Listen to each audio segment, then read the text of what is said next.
굿모닝, 좋은 아침입니다. 오늘 하루도 주님의 은혜가 풍성하길 소망하며 주님과 동행하는 하루의 삶이 되기를 소망합니다. 오늘 말씀 같이 나누겠습니다. 누가복음 18장입니다. 누가복음 18장 31절부터 43절 말씀입니다. 누가복음 18장 31절부터 43절 말씀입니다. 예수께서 12 제자를 데리시고 이르시되 보라 우리가 예루살렘으로 올라가노니 선지자들을 통하여 기록된 모든 것이 인자에게 응하리라. 인자가 이방인들에게 넘겨져 희롱을 당하고 능욕을 당하고 침뱉음을 당하겠으며 그들은 채찍질하고 그를 죽일 것이나 그는 3일 만에 살아나리라 하시되 제자들이 이것을 하나도 깨닫지 못하였으니 그 말씀이 감추었으므로 그들이 그 이르신 바를 알지 못하였더라. 여리고에 가까이 가셨을 때에 한 맹인이 길가에 앉아 구걸하다가 무리가 지나감을 듣고 이 무슨 일이냐 물은데 그들이 나사렛 예수께서 지나가신다 하니 맹인이 외쳐 이르되 다윗의 자손 예수여 나를 불쌍히 여기소서 하거늘 앞서가는 자들이 그를 꾸짖어 잠잠하라 하되 그가 더욱 크게 소리질러 다윗의 자손이여 나를 불쌍히 여기소서 하는지라. 예수께서 머물러 서서 명하여 데려오라 하셨더니 그가 가까이 오매 물어 이르시되 내게 무엇을 하여 주기를 원하느냐 이르되 주여 보기를 원하나이다. 예수께서 그에게 이르시되 보라 내 믿음이 너를 구원하였느니라 하시매 곧 보게 되어 하나님께 영광을 돌리며 예수를 따르니 백성이 다 이를 보고 하나님을 찬양하니라. 아멘. 오늘 우리가 살펴본 말씀은 두 부분으로 되어 있습니다. 31절부터 34절까지 예수님께서 12 제자에게 말씀하시는 것과 또 35절부터 43절까지 예수님께서 여리고에서 맹인, 시각장애인을 고치시는 사건 두 가지를 보여주고 있습니다. 첫 번째 31절에 예수님께서 이렇게 제자들에게 이야기하십니다. 보라, 우리가 예루살렘으로 가노니 선지자들을 통하여 기록된 모든 것이 인자에게 응하리라 라고 말씀하고 있습니다. 예수님께서 예루살렘을 향하여 가시는 그 이유, 목적을 다시 한번 제자들에게 설명하고 있습니다. 그러면서 선지자들을 통하여 기록된 모든 것은 바로 32절과 33절의 말씀입니다. 인자가 이방인들에게 넘겨져 희롱을 당하고 능욕을 당하고 침뱉음을 당하겠으며 그들은 채찍질하고 그를 죽일 것이나 그는 3일 만에 살아나리라. 이 말씀을 구약의 선지자들을 통하여 기록된 모든 것이라고 예수님은 말씀하고 계십니다. 결국은 무엇을 의미합니까? 예수님의 십자가의 고난 그리고 부활을 의미합니다. 구약의 선지자들이 예언했던 모든 것들이 예루살렘에서 성취될 것을 다시 한번 이야기하고 있습니다. 예수님은 이미 여러 차례 제자들을 향하여서 예수님께서 십자가의 고난을 당하시고 죽으실 것과 또 죽으신 뿐만 아니라 부활에 대해서 몇 이야기를 했었습니다.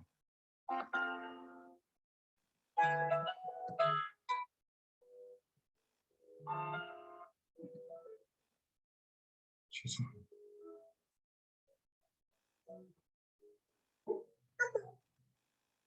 네.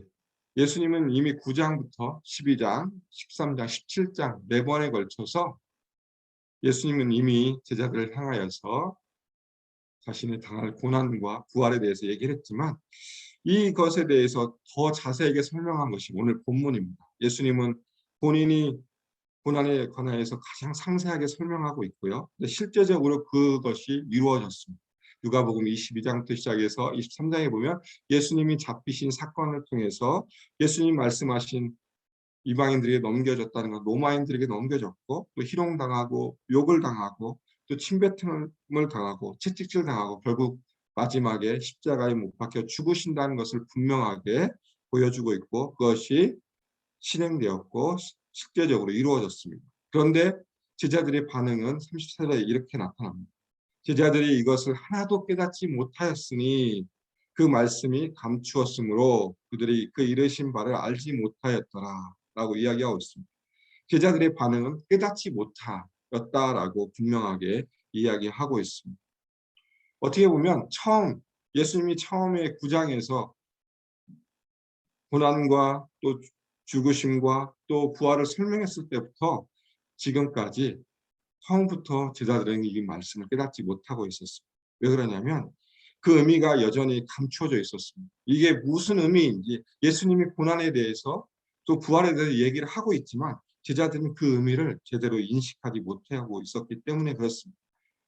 왜 그러냐면 그들이 생각하는 메시아, 어떻게 보면 유대인들이 가지고 있던 메시아들에 대한 생각에 대한 그 영향으로 제자들도 마찬가지로 메시아는 이 땅에 우리를 독립시켜 줄 것이고 또 메시아는 절대 고난이라는 게 없을 것이라는 생각을 가지고 있었기 때문에 오히려 예수님이 본인이 오셔서 십자가에 못 박혀 죽으시고 고난 당하신다는 것을 얘기했을 때 제자들은 그것을 믿지 못한 것입니다. 어떻게 메시아가 고난을 당해? 이거는 절대 상상할 수 없는 것이고 이것은 제자들에게 있어서 이해할 수 없었기 때문에 결국 예수님이 그렇게 몇 번을 통해서 제자들을 향하여서 내가 고난을 받고 죽임을 당하고 부활할 것을 그렇게 얘기했지만 제자들은 깨닫지 못하는 모습으로 보여지고 있습니다. 그리고 그들이 자신들이 가지고 있던 메시아에 대한 잘못된 인식을 통해서 예수님 그렇게 얘기를 해도 그들이 깨닫지 못하는 모습을 보여주고 있습니다. 이에 반하여서 35장 5절부터 시작해서 3절에 펼쳐지는 시각장애인을 고친 사건을 통해서 어떻게 보면 이 맹인과 이 제자들의 모습을 대조하는 모습을 분명하게 보여주고 있습니다. 예수님께서 여리고로 가까이 가셨을 때 한 시각장애인이 길가에 앉아서 구걸하고 있었습니다. 그 구걸하고 있을 때 사람들이 우르르 막 하는 모습, 그 소리를 듣자마자 이 시각장애인이 사람들에게 묻습니다. 무슨 일입니까? 무슨 일이 있어서 이렇게 많은 사람들이 지나갑니까? 라고 했을 때 뭐라고 대답합니까? 사람들이 예수께서 지나가신다라고 하니까 이 시각장애인이 바로 예수님의 지나간다는 소식을 듣자마자 즉각적으로 반응하면서 이렇게 외치기 시작합니다. 다윗의 자손 예수여 나를 불쌍히 여기소서라고 외칩니다. 또 이렇게 외치고 있으니까 사람들이 그를 꾸짖어서 너 그만해 조용히 해라고 이야기하고 있습니다.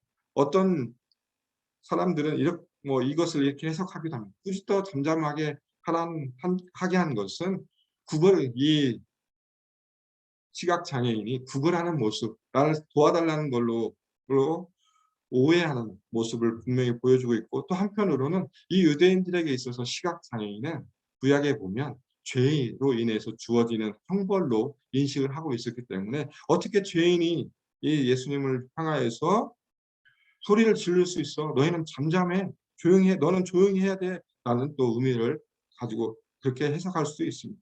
그러니까 이 사람이 더 어떻게 합니까? 그 사람들의 꾸짖음과 그것에 대해서 오히려 그걸 순응하지 않고 오히려 반항하면서 더욱 크게 소리를 질렀다라고 이야기하고 있습니다. 더욱 크게 소리 질러서 뭐라고 합니까? 다윗의 자손 예수여 나를 불쌍히 여기소서, 다윗의 자손이여 나를 불쌍히 여기소서라고 외치고 있습니다. 그랬을 때 예수님이 그에 대해서 또 반응하기 시작합니다. 그러면서 예수님이 그를 데려오라고 하시고 또 그에게 가까이 오셔서 내가 무엇을 원하느냐라고 또 예수님께서 물었을 때에 그 시각장애인이 한마디로 얘기합니다. 주여 내가 보기를 원하나이다 라고 하니까 예수님께서 뭐라고 합니까? 말씀을 통해서 분명하게 이야기하고 있습니다. 내 믿음이 너를 구원하였느니라 라고 말씀하시니까 그 시각장애인이 눈을 뜨게 되고 또 그걸로 인해서 하나님 앞에 영광을 돌리고 또 이와 함께한 모든 백성들이 하나님을 찬양하는 모습으로 마무리되어져 가고 있습니다. 여기서 우리가 살펴볼 것은 시각장애인이 불렀던 다윗의 자손이라는 단어가 이 누가복음 저희가 지금까지 살펴본 누가복음에 처음 등장합니다. 마태복음이나 마가복음에서는 중간중간에 많이 등장하지만 이 누가복음에서는 이 여리고에서 시각장애인을 고치신 사건을 통해서 처음 이 다윗의 자손이라는 단어, 이 말이 나타나고 이것이 처음 등장하면서 보여진 의미는 뭐냐면 바로 예수님이 메시아임을 다시 한번 보여주고 있습니다. 구약의 예언을 통해서 다윗의 자손, 다윗의 후손이 이 땅에 와서 메시아로 오실 것이다라는 그 예언을 다시 한번 기억하시면서 이 시각장애인, 어떻게 보면 유대인이죠. 유대인이기 때문에 예수님이 다윗의 자손이라고 부를 수 있었고, 이 다윗의 자손이라고 부르는 이유는 바로 예수님이 메시아임을 이 시각장애인은 알고 있었음을 분명하게 보여주고 있습니다. 그러면서 구약에 예언된 메시아가 바로 예수님이심을 이 시각장애인의 입술을 통해서 분명하게 드러나고 있는 모습을 보여주고 있습니다. 그러면서 우리가 살펴볼 것은 시각장애인, 어차피 눈에 보이지 않습니다. 예수님이 어떤 모습으로 보여지는지 전혀 알 수 없지만 사람들의 소문에 의해서, 예수님이 지나간다는 그 소문에 의해서 이 시각장애인은 예수님을 향하여 다윗의 자손 예수여 나를 돌봐주십시오, 나를 고쳐주십시오라고 불쌍히 여겨달라고 하는 그 모습. 비록 육체적인 눈으로는 볼 수 없지만 신앙의 눈으로 오히려 제자들보다 더 밝은 모습을 보여주고 있습니다. 그래서 이 말씀을 통해서 보여주는 것은 제자들과 시각장애인, 이 맹인을 대조해서 보여주고 있습니다. 제자들은 3년 동안이나 예수님과 동거동락하고 예수님을 눈으로 보고 예수님이 했던 모든 것들을 지켜봤던 사람들이었습니다. 그러나 그들이 예수님이 내가 고난을 받고 십자가에서 죽음을 당하고 부활할 것에 대해서 얘기했지만 제자들은 어떻게 반응합니까? 그것을 깨닫지 못하고 있는 상황인데, 이 시각장애인, 이 맹인은 오히려 자신의 눈으로 볼 수 없고 아무것도 느낄 수 없는 그 사람이지만, 그가 예수님이라는 그 소식을 듣자마자 그가 믿음의 눈으로 반응하는 모습을 분명하게 보여주는 모습으로 오늘 말씀은 마무리되어져 가고 있습니다. 그리고 이 대조를 통해서 보여주는 것은 결국 눈앞에 보이는 것이 중요한 것이 아니라 우리가 믿음의 눈, 신앙의 눈으로 이 땅을 살아가야 될 것을 다시 한번 보여주고 있습니다. 우리가 구원받은 자로서 이 땅을 살아갑니다. 그리스도인으로 살아가고, 또 우리가 늘 입술의 고백을 통해서 우리가 예수님을 나의 구주로 고백하고 있지만 진정으로 우리가 예수를 바르게 알고 있는지 다시 한번 오늘 말씀을 통해서 우리에게 도전하고 있다고 생각되어집니다. 우리가 예수님을 정말 바르게 알고 있고 그 바르게 알므로 우리가 믿음으로 반응하고 있는지, 어떻게 보면 복음이란 단순한 진리, 예수님이 다른 사람이 아닌 나를 위해 이 땅에 오셨고 나를 위해 십자가에서 고난을 당하셨고 나를 위해 다시 사흘 만에 부활하신 그 주님이 바로 나의 구원자이심을 고백하는, 그것이 바로 우리가 그 신앙의 눈으로 살아가는 삶의 모습이라는 것을 다시 한번 보여준다고 생각되어집니다. 이 단순한 복음, 다른 사람이 아닌 나를 위해 이 땅에 예수님이 오셨다는 이 복음, 그것을 우리가 얼마만큼 삶 가운데 느끼고 있는지 또 바라보고 있는지 다시 한번 우리의 모습을 점검해 봤으면 좋겠습니다. 오늘 하루의 삶을 통해서 다시 한번 이 땅 가운데 오셔서 다른 누구를 아닌 나를 위해 십자가에서 고난을 당하시고 그 보혈의 능력을 통해서 나를 구원하신 분이 예수님이시고 나의 구원자이심을 다시 한번 고백하며 그 믿음으로 살아가는 오늘 하루의 삶이 되기를 주님의 이름으로 축원합니다. 기도하겠습니다. 하나님 감사합니다. 오늘 예수님께서 제자를 향하여서 자신의 고난과 또 죽음 또 부활에 대해서 말씀했지만 그들이 오히려 예수님의 그 말씀을 깨닫지 못하는 모습, 그러나 또 한편으로 시각장애인을 통해서 그가 예수님을 향하여서 다윗의 자손이여 라고 고백하면서 믿음의 고백을 하는 모습을 살펴보았습니다. 하나님, 우리가 이 땅을 살아가면서 정말 주님을 바라보는 그 믿음 가운데 신앙의 눈으로 살아갈 수도 도와주시고 믿음의 눈으로 주님을 더 바라보게 해주시고 우리의 삶의 구원자 되시며 나를 위해 이 땅에 오셔서 십자가에 못 박혀 죽으신 주님을 바라볼 수 있는 그 믿음을 우리에게 더하여 주시며 인도하여 주시옵소서. 오늘 하루의 삶도 정말 예수 그리스도와 동행하는 삶을 통해서 승리하게 해주시고 하나님의 나라와 하나님의 의를 위해 살아갈 수 있도록 오늘 하루도 주님께서 함께해 주시며 인도하여 주시옵소서. 주님 감사합니다. 예수님 이름으로 기도드립니다. 아멘. 이 시간 우리 함께 합심으로 기도하겠습니다. 오늘 말씀을 기억하시면서 다시 한번 우리 믿음의 결단, 다시 한번 주님을 바라보는 그 믿음 가운데 살아가기를 소망하는 기도를 같이 드리시고, 두 번째 기도해 주실 것은 우리 교회 비전, 예수산책, AKPC, 말씀 공동체, 제자 공동체, 미션을 공동체를 위해서 기도해 주시고, 또 애쓰고 수고하는 모든 리더십들, 또 수고하는 모든 분들에게 성령의 충만함을 허락해 달라고 기도를 부탁드리겠습니다. 그리고 세 번째 기도해 주실 것은 다음 세대를 위해서 우리 다음 세대가 말씀으로 세워질 수 있도록 기도해 주시고, 가스펠 프로젝트가 잘 정착하여서 온 세대가 말씀으로 하나 될 수 있도록 기도해 주시고, 또 유스 패스터를 위해서 기도를 부탁드리겠습니다. 네 번째 기도해 주실 것은 내일 있을 토요 무릎 기도회, 또 이번 주일 예배죠. 창립 49주년 기념 예배, 그리고 또 이 날을 또 기점으로 해서 우리가 예배 시간이 변경되는데 모든 것들이 잘 순적하게 잘 진행돼서 기도해 주시고, 또 목자 목녀 영성 세미나를 위해서 기도 부탁드리겠습니다.